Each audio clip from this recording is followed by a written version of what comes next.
Good afternoon ma'am. Good afternoon बेटे। अमेरिकी संविधान के ऊपर हमारी जो चर्चा चल रही थी उसको ही हम आज आगे बढ़ाते हुए देखेंगे कि अमेरिकी संविधान में और कौन सी विशेषताएं पाई जाती हैं। हमने बहुत सारी विशेषताओं के विषय में जाना था, जैसे अमेरिका का संविधान दुनिया का पहला लिखित संविधान है, सबसे छोटा संविधान है ये दुनिया का।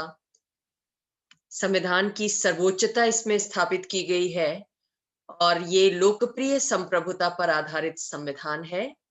साथ ही एक कठोर संविधान भी है, क्योंकि संविधान में संशोधन की जो प्रक्रिया है वो विशेष प्रकार की है। अमेरिकी कांग्रेस के द्वारा पहल करने पर और 3/4 राज्यों की विधानसभाओं के द्वारा उसको स्वीकार किए जाने पर संशोधन संभव होता है, या फिर 2/3 राज्यों की विधानसभाओं के द्वारा प्रार्थना करने पर अमेरिकी कांग्रेस एक सम्मेलन समिति बुलाती है और उस सम्मेलन समिति के द्वारा संशोधन प्रस्ताव 2/3 बहुमत से स्वीकार होने पर संविधान में संशोधन संभव होता है। इसके अतिरिक्त अमेरिकी संविधान अमेरिका में गणतंत्रीय लोकतंत्र की स्थापना करता है, जिसका मतलब होता है कि जो राष्ट्राध्यक्ष है वो जनता के द्वारा निर्वाचित होता है। संघात्मक शासन व्यवस्था की भी स्थापना करता है अमेरिकी संविधान। 13 उपनिवेशों ने मिलकर अमेरिकी संघ का गठन किया, राष्ट्रीय एकता और अखंडता की सुरक्षा के लिए, साथ ही आर्थिक समृद्धि की प्राप्ति के लिए। प्रतिनिधियात्मक लोकतंत्र वहां क्रियाशील है, यानी जनता अपने प्रतिनिधियों के माध्यम से, जिन्हें वो एक निश्चित अंतराल पर चुनकर भेजती है, अपने वोटिंग राइट का प्रयोग करते हुए, और ये जनप्रतिनिधि उसकी इच्छाओं और आकांक्षाओं के अनुरूप शासन कार्य का संचालन करते हैं। अमेरिकी संविधान न्यायिक सर्वोच्चता की स्थापना भी करता है, क्योंकि संविधान की रक्षा का दायित्व न्यायपालिका को सौंपा गया है। वही संवैधानिक प्रावधानों की व्याख्या करता है और ये देखता है कि विधायिका, कार्यपालिका या अन्य प्रशासनिक अधिकारी संविधान के प्रावधानों के अनुरूप कार्य कर रहे हैं या नहीं कर रहे हैं। यदि नहीं कर रहे हैं तो उनके ऐसे कार्यों को संविधान विरुद्ध होने पर अवैध घोषित कर सकता है। इसीलिए अमेरिकी लोग कहते हैं कि हम निसंदेह संविधान के अधीन हैं, लेकिन संविधान वही है जो न्यायपालिका कहती है। आपने देखा कि अमेरिकी संविधान बहुत छोटा संविधान है, बहुत सारी बातों की व्याख्या नहीं की गई है, स्पष्टता नहीं है, इसलिए उन अस्पष्ट बातों की व्याख्या करने का कार्य न्यायपालिका के द्वारा किया जाता है। न्यायपालिका जो निर्णय देती है वो निर्णय नजीर के रूप में पेश किए जाते हैं, उदाहरण बनते हैं, एक कानूनी मान्यता उनको प्राप्त होती है और इस तरह से वहां न्यायिक सर्वोच्चता की स्थापना होती है। यही नहीं, न्यायपालिका चूंकि संघीय व्यवस्था है वहां पर, इसलिए स्वाभाविक है कि केंद्र और राज्य सरकारों के बीच या इकाइयों की सरकारों के बीच अधिकार क्षेत्र को लेकर विवाद की स्थिति उत्पन्न हो सकती है। ऐसे विवादों का समाधान भी न्यायपालिका के द्वारा किया जाता है। इसके अतिरिक्त अमेरिकी संविधान वहां पर अध्यक्षात्मक शासन व्यवस्था की स्थापना करता है। अध्यक्षात्मक लोकतंत्र और संसदीय लोकतंत्र, ये लोकतंत्र के प्रकार हैं।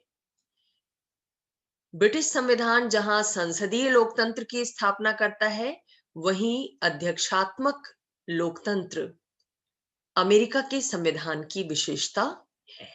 ये दोनों शासन व्यवस्थाएं किस आधार पर निर्मित की जाती हैं।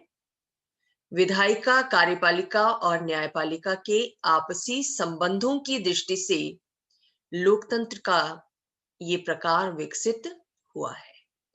यानी संसदीय लोकतंत्र में विधायिका और कार्यपालिका दोनों में घनिष्ठ संबंध पाया जाता है, जबकि इसके विपरीत अध्यक्षात्मक लोकतंत्र में विधायिका, कार्यपालिका और न्यायपालिका शासन के तीनों अंग एक दूसरे से बिल्कुल पृथक होते हैं, स्वतंत्र होते हैं और अपने अपने क्षेत्र में सर्वोच्च अधिकारों का प्रयोग करते हैं। कोई किसी के अधिकार क्षेत्र में हस्तक्षेप नहीं करता। तो अमेरिका में चूंकि अध्यक्षात्मक लोकतंत्र है, इसलिए वहां जो राष्ट्रपति है, जो मुख्य कार्यपालक है, कार्यपालिका का प्रधान है, जो विधायिका है यानी कांग्रेस, और जो सुप्रीम कोर्ट है यानी न्यायपालिका, ये तीनों अंग एक दूसरे से स्वतंत्र हैं।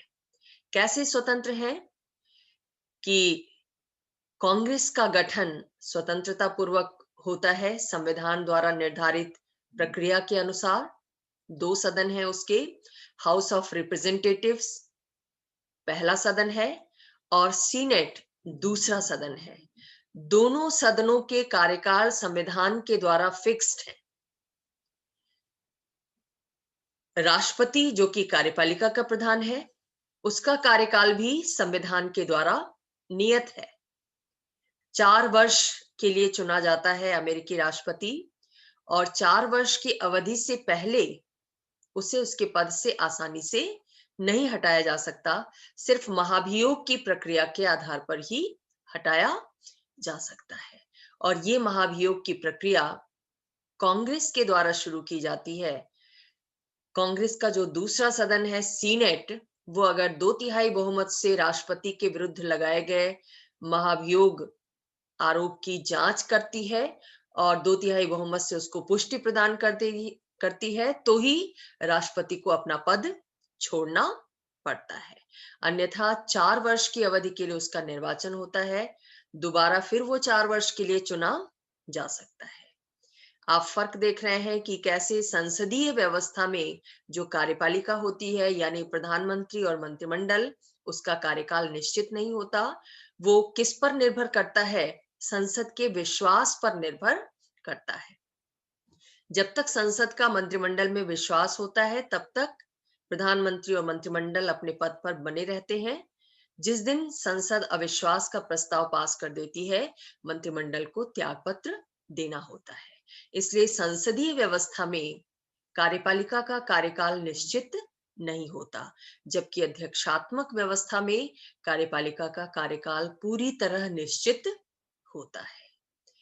तो अमेरिका में इस दृष्टि से अध्यक्षात्मक लोकतंत्र है, क्योंकि वहां शासन के तीनों अंग एक दूसरे से स्वतंत्र होकर कार्य करते हैं। उनका गठन स्वतंत्रता पूर्वक होता है और अपने अपने क्षेत्र में वो सर्वोच्च अधिकारों का प्रयोग करते हैं। कांग्रेस कानून बनाने के क्षेत्र में सर्वोच्च अधिकार का प्रयोग करती है, कार्यपालिका कानूनों को लागू करने के क्षेत्र में सर्वोच्च है, और न्यायपालिका कानून की व्याख्या करने और कानून का उल्लंघन करने वालों को दंडित करने का कार्य स्वतंत्रता पूर्वक करती है। ये है अध्यक्षात्मक लोकतंत्र, जिसकी स्थापना अमेरिका का संविधान वहां के लिए करता है। इसके साथ साथ अमेरिकी संविधान लोकतंत्र की स्थापना तो करता है, अध्यक्षात्मक लोकतंत्र तो स्थापित करता है, लेकिन वो लोकतंत्र किसी भी रूप में असीमित नहीं हो सकता, यानी सीमित शासन व्यवस्था की स्थापना करता है। आप जानते हैं कि लोकतांत्रिक सरकारें भी निश्चित अवधि के लिए निरंकुश रवैया अपना सकती हैं। एक बार 5 वर्ष के लिए अगर चुन ली गई कोई सरकार, या 4 वर्ष के लिए राष्ट्रपति चुन लिया गया, तो हो सकता है कि कई बार वो मनमाने ढंग से कार्य करने लगे। लेकिन इस मनमानेपन की छूट अमेरिकी संविधान नहीं देता, क्योंकि ऐसी व्यवस्थाएं की गई हैं जिससे शासन नियंत्रित होकर कार्य करे। और सीमित शासन की ये जो धारणा है, वो लॉक के उदारवादी विचारों का प्रभाव है। आपने जॉन लॉक के व्यक्तिवादी उदारवादी विचारों के बारे में जाना है। लॉक सीमित शासन की बात करता है कि शासन कभी भी असीमित नहीं हो सकता, उसे हमेशा जनता की आवश्यकताओं, इच्छाओं के अनुरूप होना चाहिए। सामाजिक समझौते के सिद्धांत के तहत वो नियंत्रण कैसे स्थापित होगा, इसकी विस्तार से चर्चा लॉक ने अपने ग्रंथों में की है। तो लॉक के इन उदारवादी विचारों का प्रभाव अमेरिकी संविधान निर्माताओं पर था। फिलाडेल्फिया सम्मेलन में जब अमेरिकी संविधान का निर्माण चल रहा था, उस वक्त चर्चा परिचर्चा के दौरान लॉक के इन विचारों को संविधान में स्थान प्रदान करने की कोशिश की गई कि असीमित शासन जनता के लिए कभी भी हितकारी नहीं होता। निरंकुश शासन हमेशा व्यक्तिगत स्वतंत्रता के विरुद्ध होता है। वो लोगों की स्वतंत्रता को महत्व नहीं देता। तो एक तो ये वजह थी जिससे अमेरिकी संविधान निर्माता प्रभावित हुए। दूसरे, उनका खुद का जो अतीत का अनुभव था, उसने भी उन्हें सीमित शासन व्यवस्था की स्थापना के लिए प्रेरित किया। क्या अनुभव था उनका? लंबे समय तक अमेरिका के जो 13 उपनिवेश थे वो ब्रिटिश शासन के अधीन थे, और ब्रिटिश शासन के अधीन रहते हुए उन्होंने अनुभव किया था कि कैसे ब्रिटिश गवर्नमेंट के द्वारा समय समय पर ऐसे कानून बनाए जा रहे हैं जिससे उपनिवेशों की स्वतंत्रता बाधित हो रही है, आर्थिक स्वतंत्रता बाधित हो रही है। मनमाने ढंग से ब्रिटिश सरकार टैक्स लगा रही है, और जब उस टैक्स का विरोध किया जा रहा है तो शासन के द्वारा, ब्रिटिश शासन के द्वारा जबरदस्ती दमनात्मक तरीके अपनाए जा रहे हैं, उनको कुचलने की, उनको दबाने की कोशिश की जा रही है। जनता के विरोध को, जनता की आवाज को महत्व नहीं दिया जा रहा है। तो ये अनुभव था अमेरिकी संविधान निर्माताओं को। इसलिए जब वो अपने देश के लिए एक नया संविधान निर्मित कर रहे थे, तो उन्होंने इस बात की पूरी कोशिश की कि शासन कभी भी ऐसी स्थिति में नहीं आना चाहिए कि वो लोगों के अधिकारों को कुचल सके। इसलिए सीमित शासन व्यवस्था की स्थापना उनके द्वारा की गई। और सीमित शासन कैसे स्थापित होगा, इसके लिए उन्होंने अवरोध और संतुलन के सिद्धांत को, या नियंत्रण और संतुलन के सिद्धांत को अपनाया। एक तरफ तो अध्यक्षात्मक शासन व्यवस्था के अंतर्गत उन्होंने शक्ति पृथक्करण सिद्धांत को महत्व दिया। मॉन्टेस्क्यू ने जिसका प्रतिपादन किया था, शक्ति पृथक्करण सिद्धांत, यानी कानून बनाने, कानून को लागू करने और कानून की व्याख्या करने, ये जो 3 कार्य हैं शासन के, ये 3 पृथक अंगों में होने चाहिए। ये होता है शक्ति पृथक्करण। इसके पीछे मॉन्टेस्क्यू का लॉजिक क्या था, तर्क क्या था, कि अगर ये तीनों कार्य एक ही संस्था के द्वारा किए जाएंगे, एक ही व्यक्ति के द्वारा किए जाएंगे, एक ही शासक अगर कानून बनाएगा भी, कानून को लागू भी करेगा और न्याय प्रदान करने का कार्य भी करेगा, तो हो सकता है कि उसके द्वारा मनमाने ढंग से कानून बनाया जाए, मनमाने ढंग से उसे लागू किया जाए और मनमाने ढंग से न्याय प्रदान करने का कार्य किया जाए। तो वो मनमाना शासन स्थापित हो जाएगा, और मनमाने शासन के तहत व्यक्तिगत स्वतंत्रता सुरक्षित नहीं होगी। तो शक्ति पृथक्करण के इस सिद्धांत से प्रेरित होकर अध्यक्षात्मक शासन व्यवस्था को अपनाया गया, जिसमें शासन के तीनों अंगों को एक दूसरे से स्वतंत्र, पृथक और सर्वोच्च बनाया गया। लेकिन इसके साथ साथ उन पर एक दूसरे का नियंत्रण भी स्थापित किया गया, क्योंकि केवल पृथक कर देने से काम नहीं चलेगा। ये अनुभव किया गया अमेरिकी संविधान निर्माताओं के द्वारा। उससे क्या होगा कि शासन में एक गतिरोध उत्पन्न हो सकता है। सब कुछ के बावजूद शासन का उद्देश्य एक होता है, लक्ष्य एक होता है, वो होता है जनता का कल्याण, तो इस लक्ष्य की तरफ शासन के तीनों अंगों को उन्मुख होना चाहिए, इस बात को सुनिश्चित किया जाना चाहिए। अगर तीनों अंगों को एक दूसरे से बिल्कुल स्वतंत्र छोड़ दिया गया शक्ति पृथक्करण की व्यवस्था के तहत, तो क्या होगा? विधायिका कहेगी कि हम कानून बनाने के क्षेत्र में सर्वोच्च हैं, इसलिए वो किसी और दिशा में कानून बनाएगी अपनी इच्छा अनुसार। कार्यपालिका कहेगी कि हम कानून को लागू करने के क्षेत्र में सर्वोच्च हैं, स्वतंत्र हैं, इसलिए हम अपनी इच्छा अनुसार कानून को लागू करेंगे। तो हो सकता है वो किसी विपरीत दिशा की ओर जाकर कार्य करे और न्यायपालिका इन दोनों से अलग कोई तीसरी दिशा अपना ले। वो भी ये दुहाई दे कि हम अपने क्षेत्र में स्वतंत्र और सर्वोच्च हैं, इसलिए हम अपने तरीके से कानून की व्याख्या करेंगे, अपने तरीके से दंड प्रदान करने का कार्य करेंगे। तो व्यवहार में इस अप्रोच की, इस दृष्टिकोण का परिणाम ये हो सकता है कि शासन के तीनों अंग तीन दिशाओं में जाने लगे। जाना तो एक तरफ है, शासन का लक्ष्य एक है, लेकिन जा तीनों तीन तरफ रहे हैं। शासन में एकता स्थापित नहीं हो पा रही है और तीन दिशाओं में जाते वक्त हो सकता है कि तीनों मनमाना रुख अपना लें अपने अपने क्षेत्र में। तो वहां भी व्यक्तिगत स्वतंत्रता सुरक्षित नहीं रहेगी, वहां भी मनमानेपन की गुंजाइश हो सकती है।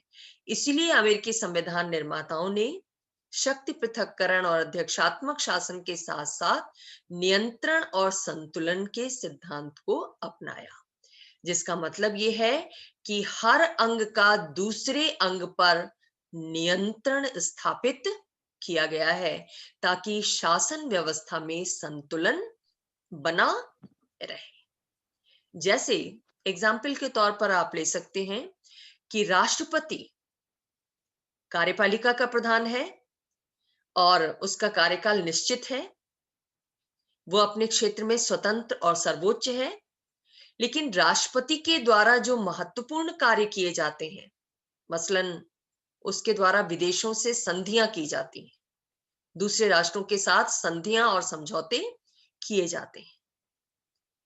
तो राष्ट्रपति हो सकता है कि मनमाने ढंग से किसी भी राष्ट्र के साथ कोई संधि समझौता कर ले जो अल्टीमेटली पूरे अमेरिकी राष्ट्र की जनता के लिए उपयुक्त ना हो, हितकारी ना हो। तो ऐसी स्थिति में राष्ट्रपति के इस कार्य पर नियंत्रण की स्थापना के लिए क्या किया गया है कि अमेरिकी कांग्रेस का जो दूसरा सदन है, सीनेट, उसको ये अधिकार दिया गया है कि वो राष्ट्रपति द्वारा की गई संधियों को पुष्टि प्रदान करने का कार्य करेगी। यानी राष्ट्रपति जो भी संधियां करेगा दूसरे देशों के साथ, उसको सीनेट की स्वीकृति प्राप्त करनी होगी। अगर सीनेट उसे स्वीकार नहीं करती है तो राष्ट्रपति द्वारा की गई संधि रद्द हो जाएगी, वो संधि मान्य नहीं होगी। तो इस तरह से राष्ट्रपति के कार्य पर, कार्यपालिका पर संसद का यानी कांग्रेस का नियंत्रण स्थापित किया गया है। न्यायपालिका यद्यपि स्वतंत्र और सर्वोच्च है, लेकिन न्यायाधीशों की नियुक्ति प्रक्रिया पर कांग्रेस का और राष्ट्रपति का नियंत्रण स्थापित किया गया है। कैसे? कांग्रेस न्यायाधीशों की संख्या निर्धारित करती है, उनकी सेवा शर्तें तय करती है, और अगर न्यायाधीश उचित आचरण नहीं कर रहे हैं, संविधान द्वारा निर्धारित अधिकार क्षेत्र के अंतर्गत रहते हुए कार्य नहीं कर रहे हैं, तो उनके विरुद्ध महाभियोग की प्रक्रिया कांग्रेस के अंदर शुरू की जा सकती है। वैसे ही जैसे भारत में हम देखते हैं कि भारत में भी सर्वोच्च न्यायालय के न्यायाधीशों के विरुद्ध महाभियोग प्रस्ताव संसद के द्वारा लाया जा सकता है, वैसे ही अमेरिका में भी कांग्रेस जो वहां की विधायिका है, राष्ट्रीय विधायिका, उसके द्वारा भी सर्वोच्च न्यायालय के न्यायाधीशों के विरुद्ध महाभियोग का प्रस्ताव लाया जा सकता है। अगर उसे मैम ऐसा लगता है, महाभियोग क्या? अगर उसे ऐसा लगता है। मैम हाँ, क्या हो गया? मैम महाभियोग क्या होता है, एक बार ये समझा दीजिए। महाअभियोग, बहुत बड़ा अभियोग चलाना। हम्म? अगर कोई न्यायाधीश अपने पद का दुरुपयोग करता है ना, जी। जैसे मान लो निष्पक्षता पूर्वक निर्णय नहीं करता, वो किसी के दबाव में आकर निर्णय करता है, या उसका आचरण उचित नहीं है, कदाचार, भ्रष्ट तरीकों का सहारा लेता है, या संविधान का उल्लंघन करते हुए कोई कार्य करता है, तो संसद उस पर आरोप लगा सकती है, कांग्रेस उस पर आरोप लगा सकती है कि अमुक न्यायाधीश का आचरण उचित नहीं है, संविधान सम्मत नहीं है। इस तरह का अभियोग या आरोप उसके द्वारा लगाया जा सकता है। और उस आरोप को अगर 2/3 बहुमत से पूरी संसद स्वीकार कर लेती है, कांग्रेस स्वीकार कर लेती है, तो न्यायाधीश को त्यागपत्र देना होता है। तो ये जो आरोप लगाने की प्रक्रिया है, इसको महाभियोग की प्रक्रिया कहते हैं, इम्पीचमेंट कहते हैं। क्लियर हुआ? ये है महाभियोग। तो महाभियोग की प्रक्रिया के माध्यम से न्यायपालिका को भी नियंत्रित करने का प्रयास किया गया है, ताकि वो भी मनमाना रुख न अख्तियार कर सके। तो हर अंग का दूसरे अंग पर नियंत्रण स्थापित किया गया है। एक तरफ कांग्रेस राष्ट्रपति को नियंत्रित करती है, राष्ट्रपति कांग्रेस और न्यायपालिका को नियंत्रित करता है, न्यायपालिका भी संसद यानी कांग्रेस और राष्ट्रपति को नियंत्रित करती है। कैसे न्यायपालिका नियंत्रित करती है? उसको न्यायिक पुनरावलोकन का अधिकार दिया गया है, जिसका मतलब है कि वो राष्ट्रपति के कार्यों की समीक्षा करती है कि उसके द्वारा जो आदेश जारी किए गए, जो कार्य किए गए, वो संविधान के दायरे के अंतर्गत आते हैं या नहीं आते हैं। क्या संविधान उसे ऐसा आदेश जारी करने का अधिकार देता है? देता है तो ठीक है, नहीं देता है तो वो संविधान विरुद्ध माना जाता है, और ऐसा आदेश या ऐसा कार्य जो राष्ट्रपति के द्वारा किया गया है, वो अवैध घोषित किया जा सकता है न्यायपालिका के द्वारा। ऐसे ही कांग्रेस ने अगर कोई ऐसा कानून बनाया है जो संविधान सम्मत नहीं है, संविधान जिसको बनाने की इजाजत नहीं देता, तो भी न्यायपालिका उसको अवैध घोषित कर सकती है। तो इस तरह से तीनों अंगों का एक दूसरे पर नियंत्रण स्थापित किया गया है, ताकि संतुलन बना रहे, शासन व्यवस्था में एकता बनी रहे, निरंकुशता न आने पाए, शासन कार्य सुविधाजनक ढंग से अपने उद्देश्य को प्राप्त करते हुए संपन्न किया जा सके। ये सब सीमित शासन व्यवस्था की स्थापना के अंतर्गत किए गए हैं। तो इस तरह से अमेरिकी संविधान अमेरिका में एक सीमित शासन व्यवस्था की स्थापना करता है, और उसके लिए कई सारे प्रावधान किए गए हैं। अध्यक्षात्मक शासन, शक्ति पृथक्करण की व्यवस्था, और नियंत्रण और संतुलन का सिद्धांत। इसके साथ साथ अमेरिकी संविधान वहां पर मौलिक अधिकारों की व्यवस्था भी करता है। हालांकि मूल रूप में जो अमेरिकी संविधान बनाया गया फिलाडेल्फिया सम्मेलन के द्वारा, उसमें मौलिक अधिकारों का उल्लेख नहीं किया गया था। लेकिन जल्द ही संविधान में जो 10 संशोधन किए गए, पहले 10 संशोधन, उन 10 संशोधनों के माध्यम से मौलिक अधिकारों की व्यवस्था की गई। ऐसा नहीं था कि मौलिक अधिकारों के महत्व से संविधान निर्माता परिचित नहीं थे, इसलिए उन्होंने मौलिक रूप में संविधान में उसकी व्यवस्था नहीं की। बल्कि इसकी वजह ये थी कि संविधान निर्माता इस बात के प्रति आश्वस्त थे कि चाहे मौलिक अधिकारों का उल्लेख किया जाए या ना किया जाए, लेकिन अमेरिकी नागरिक और अमेरिकी राजनीतिज्ञ इतने जागरूक हैं अपने अधिकारों के प्रति कि संविधान में उनका उल्लेख न होने के बावजूद उनके द्वारा अधिकारों का प्रयोग किया जा सकेगा। इसलिए उन्होंने मौलिक रूप में संविधान में इसकी व्यवस्था नहीं की, लिखित रूप इसको नहीं दिया, लेकिन बाद में अनुभव किया कि लिखित रूप होना जरूरी है, लिहाजा पहले 10 संशोधनों के माध्यम से इसकी व्यवस्था की गई। तो अमेरिकी संविधान अब अमेरिकी लोगों को बहुत सारे मौलिक अधिकार देता है, जिसमें धर्म की स्वतंत्रता, भाषण की स्वतंत्रता, शस्त्र रखने और धारण करने का अधिकार भी दिया गया है अमेरिकी नागरिकों को। अपने जीवन की सुरक्षा के लिए, व्यक्तिगत स्वतंत्रता की सुरक्षा के लिए शस्त्र रखने का अधिकार हर व्यक्ति को है।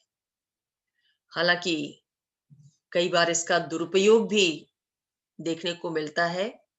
आप घटनाएं सुनते होंगे, देखते होंगे कि कैसे शस्त्र रखने के अधिकार के कारण कई बार सार्वजनिक स्थानों पर किसी सनकी व्यक्ति के द्वारा या किसी नाबालिग व्यक्ति के द्वारा कैसे अंधाधुंध गोलियां चला दी जाती हैं, जिससे औरों को जीवन की हानि उठानी पड़ती है।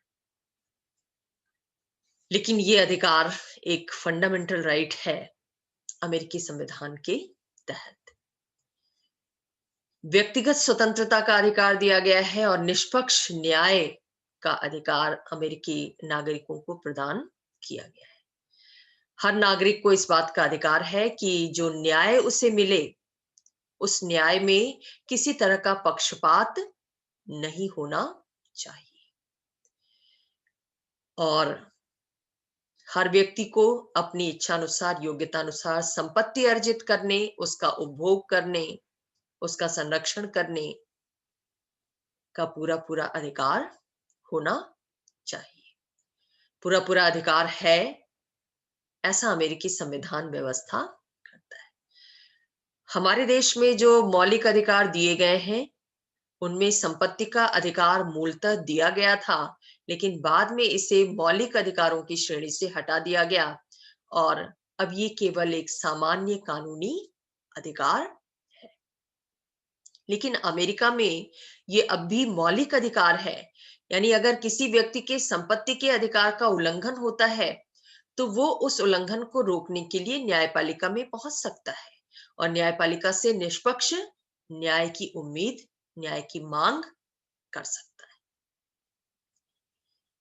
इसके साथ फौजदारी अभियोगों में निष्पक्ष जूरी की मांग करने और कानूनी सहायता प्राप्त करने का अधिकार भी अमेरिकी नागरिकों को प्रदान करता है वहां का संविधान। फौजदारी अभियोग क्या होते हैं?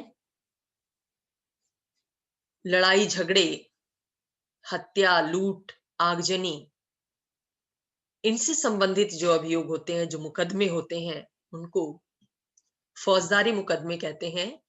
और जो दीवानी मुकदमे होते हैं, वो आपसी समझौते से संबंधित होते हैं या संपत्ति के लेन देन से संबंधित होते हैं, उत्तराधिकार से संबंधित होते हैं।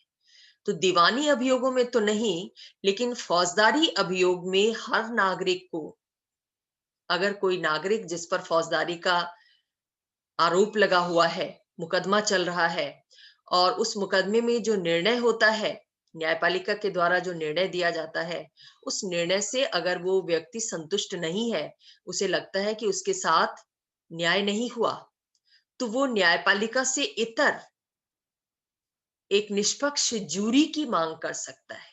ये जूरी क्या होती है? वैसे तो ये जूरी व्यवस्था ब्रिटिश न्याय व्यवस्था की विशेषता होती है, लेकिन अमेरिका में भी नागरिकों को जूरी की मांग करने का अधिकार दिया गया है। जूरी ऐसे बुद्धिजीवियों का, ऐसे न्यायविदों का, कानूनविदों का एक समूह होता है जो केवल साक्ष्य के आधार पर निर्णय नहीं करते, बल्कि सभी पक्षों को देखते हैं और खास तौर से उनकी दृष्टि मानवीय होती है, यानी मानवीय आधार पर वो निर्णय प्रदान करने का कार्य करते हैं। न्यायपालिका किस आधार पर निर्णय करती है? साक्ष्य के आधार पर निर्णय करती है। मान लीजिए कोई व्यक्ति निर्दोष है, लेकिन साक्ष्य उसके विपरीत हैं। साक्ष्य ऐसे हैं जो उसको दोषी सिद्ध करते हैं।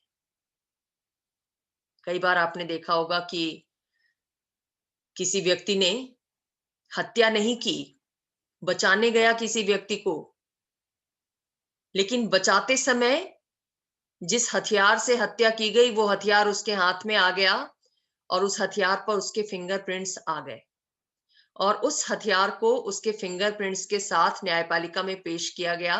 ये सिद्ध किया गया कि चूंकि इस हथियार से इसकी हत्या हुई थी और इस हथियार पर इस व्यक्ति के फिंगरप्रिंट्स हैं, इसलिए यही हत्यारा है, जबकि हकीकत कुछ और होती है।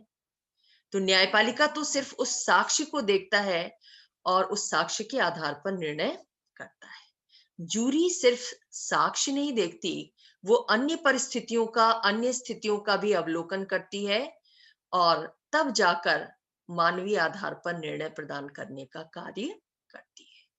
तो अमेरिका में अगर किसी नागरिक के विरुद्ध फौजदारी अभियोग चल रहा हो और न्यायपालिका ने उसे दोषी करार दिया हो, तो ऐसी स्थिति में वो अभियुक्त निष्पक्ष जूरी की मांग कर सकता है। ये उसका अधिकार है और इससे डिनाई नहीं किया जा सकता, इससे इनकार नहीं किया जा सकता।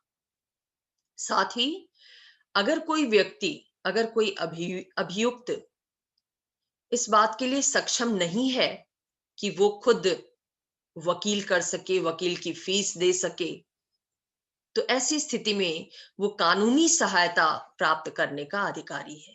वो सरकार से डिमांड कर सकता है कि उसके लिए, उसके मुकदमे की देखरेख के लिए एक वकील उसे उपलब्ध कराया जाए। जो भी कानूनी सहायता है उसे निशुल्क रूप में उपलब्ध कराई जाए। ये उसका फंडामेंटल राइट है, ये उसका मौलिक अधिकार है। क्योंकि कई बार ऐसा होता है कि कानूनी सहायता के अभाव में व्यक्ति अन्याय को सह लेता है।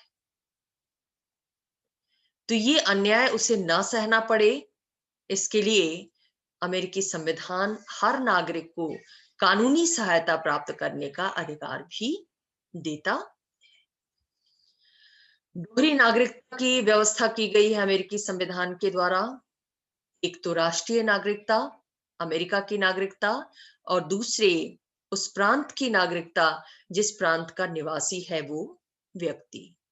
यानी एक व्यक्ति अगर न्यूयॉर्क राज्य में रहता है तो वो अमेरिका का नागरिक भी है और न्यूयॉर्क राज्य का भी नागरिक। और ये व्यवस्था अमेरिका की संघात्मक व्यवस्था के अनुरूप है, जिसके तहत दो समानांतर सरकारें स्थापित की गई हैं। एक तो राष्ट्रीय सरकार, संयुक्त राज्य अमेरिका की सरकार, और दूसरे हर प्रांत की अपनी अपनी सरकारें। तो अपनी सरकारों के साथ साथ उन सरकारों की अपनी नागरिकता भी है और उन सरकारों का अपना संविधान भी है। अमेरिका में दोहरा संविधान भी स्थापित किया गया है। हर प्रांत का अपना पृथक संविधान है और एक राष्ट्रीय संविधान है। शर्त सिर्फ ये है कि प्रांतीय संविधान संघीय संविधान के सिद्धांतों के प्रतिकूल नहीं होना चाहिए। और लास्टली, अमेरिकी संविधान व्यक्तिवादी दर्शन पर आधारित है, यानी इसमें व्यक्ति को, व्यक्ति की स्वतंत्रता को, व्यक्ति के अधिकारों को बहुत ज्यादा महत्व दिया गया है। खास तौर से उसकी आर्थिक स्वतंत्रता को, उसके अधिकारों को, आर्थिक अधिकारों को प्रमुखता प्रदान की गई है कि एक व्यक्ति आर्थिक रूप से कुछ भी उपार्जित करने, संपत्ति अर्जित करने, उसका उपभोग करने, उसका संरक्षण करने, उसका वितरण करने का अधिकारी है। वो अपनी इच्छा अनुसार अपनी संपत्ति का उपभोग कर सकता है, उसका संरक्षण कर सकता है, उसका वितरण कर सकता है, उसको आगे उसका इन्वेस्टमेंट कर सकता है, उसमें वृद्धि के उपाय कर सकता है। इसलिए अमेरिकी लोग जितनी ज्यादा स्वतंत्रता का, आर्थिक स्वतंत्रता का उपभोग करते हैं, उतना संभवतः किसी और देश के नागरिक नहीं करते। और यही वजह है कि अमेरिका दुनिया का समृद्धतम राष्ट्र है, क्योंकि जहां पर आर्थिक स्वतंत्रता प्राप्त होगी प्राकृतिक संसाधनों का उपभोग करते हुए लोग अपनी संपत्ति में इजाफा कर सकेंगे और उस संपत्ति का उपभोग अपनी इच्छानुसार कर सकेंगे। तो ये है अमेरिकी संविधान की विशेषताएं। इन विशेषताओं में से कुछ खास को हम अगले अध्यायों में पढ़ेंगे और देखेंगे कि कैसे विशेषताओं के अनुरूप शासन व्यवस्था की स्थापना अमेरिकी संविधान के अंतर्गत की गई है।